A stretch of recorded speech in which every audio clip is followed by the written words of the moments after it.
Part 3, like,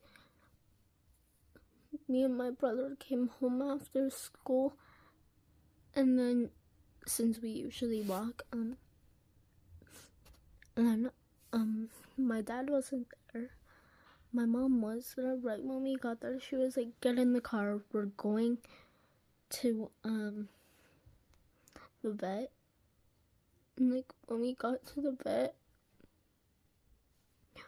my dad was there, and then he drove to Bamagars, and we also drove there, and that's where me and my brother were crying our eyes out, and like, and then I always thought like our dog was given away to a farm, but he wasn't. I found out a couple months ago he had to be put down. So yeah.